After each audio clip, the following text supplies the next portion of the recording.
Hi everybody, I'm here reporting on last night's game in Paisley where Rangers lost 2-1 to St Mirren. And what can I say about this game? The only positive I can think of is be thankful it didn't happen before Christmas and spoil everybody's Christmas and Boxing Days. At least it was in the evening, so people might have enjoyed their Boxing Day, if not evening. Just another one of these games. We should be used to it by now. We had all the possession, passing it about quite nicely, but to no effect most of the time.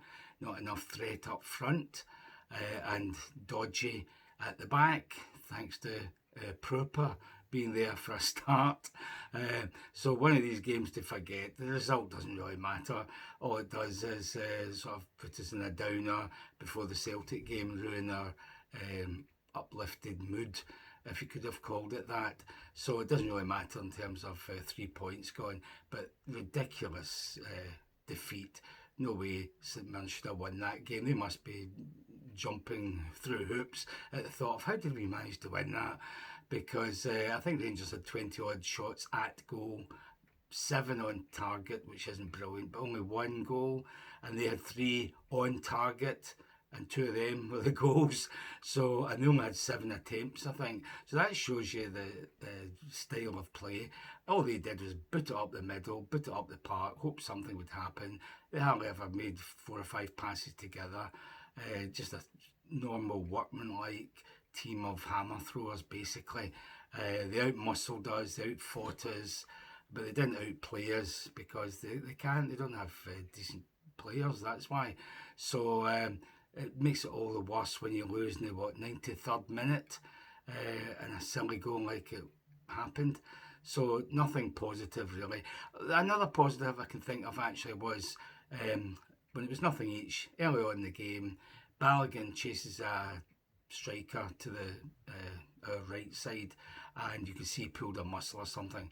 Now some of the other ones were just going down injured and wanted off. He actually limped on, kept stride with the guy, limped on. When the guy tried to beat him, he tackled him, took the ball and then kicked out of play before going down, getting treatment and having to be replaced. So there's 2 central defenders injured now, our best 2 actually. So well done Balogun for showing a bit of guts and determination to keep going even when he was obviously in pain. I can't imagine many of the other ones doing that. If we had a team like that, we might win games like this where it's more grit and determination rather than skill that actually wins the game. The goal itself, what a terrible goal. What was it, 30 minutes they scored in? It came from a pass back from a St Mirren defender who took the ball away from Igaman, passed it back, goalie just bloaters it from the 18-yard line right up the inside right channel. Took 1 bounce outside the area. It was like Peter McCloy. 1 bounce outside the penalty area. Proper, and to be fair, the other 3 defenders were all too high, so went over all of them. The 2 guys might have been onside, but it turned out they weren't, the 2 St Mirren guys. So one of them runs onto it as it bounces.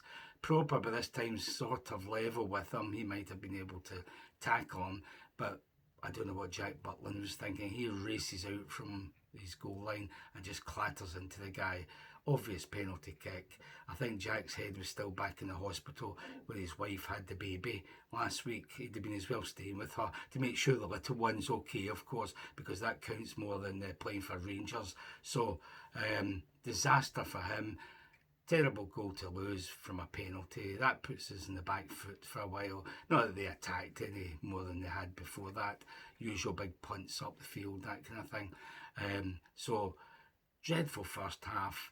I don't know, did we even have a couple of shots at goal? I think we probably did. Team efforts. Igaman, I can remember having one. But just terrible first half. We improved in the second half. At least they did the obvious and brought on Danilo, who should have started, and took off Bayrami, who's been rubbish for absolutely weeks.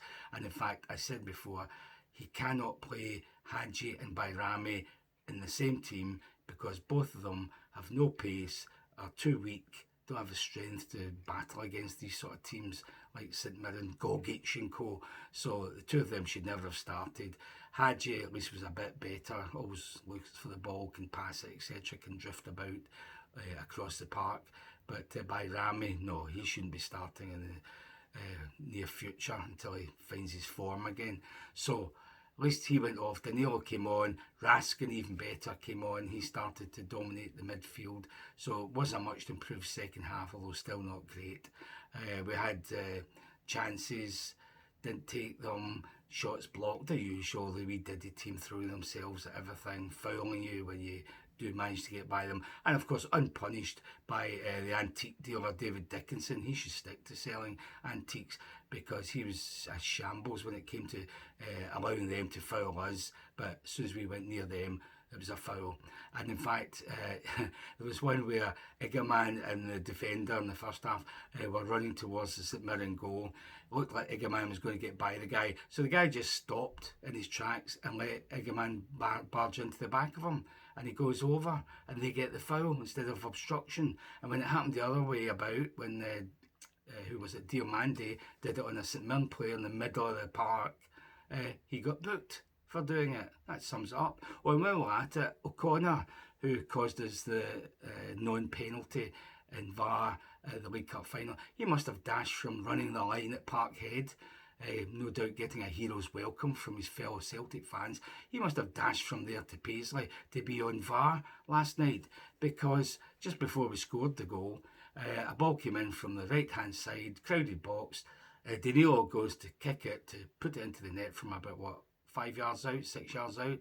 Gogic, as usual, grabs him by the jersey, pulls it well away from his body, holds onto it for a few seconds, so that makes Danilo not hit it with the force he might have, and the goalie saves it on the line.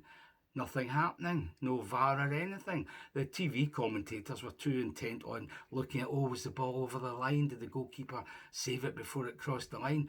Just totally ignored the guy pulling Danilo's jersey as he was about to shoot, which should have been a red card and a penalty, obviously, but no, don't bother looking at that. Surprisingly, even the BBC commentator on their highlights mentioned it, but not the Sky people, so it just shows you, well, it wasn't actually Sky, that's why it was the inferior Premier Sports mob that were doing the broadcast, so that's why they didn't mention it. They're hopeless.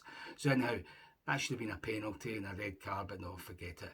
At least we did score a couple of minutes later, scrambled goal, but Danilo managed to just prod it into the net, so at least that was something.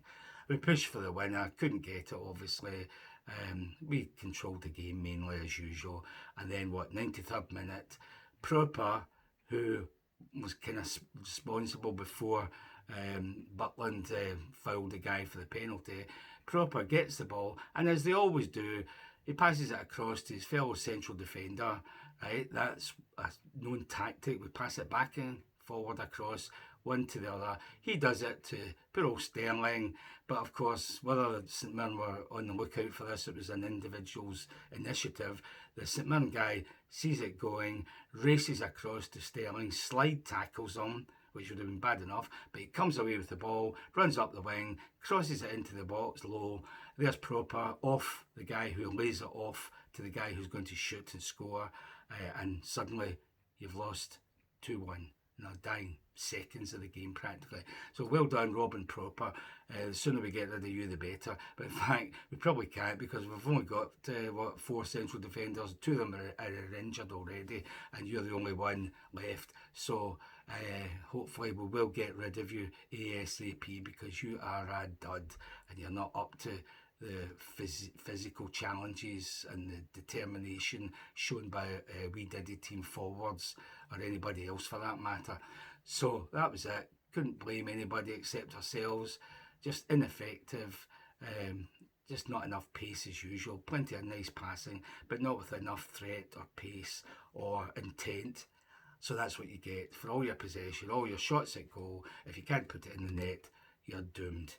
And of course, what do they do in practice? I bet they don't practice shooting. And if they do, it'll be unchallenged shots from 20 yards instead of getting onto the end of balls, crossed into the box low.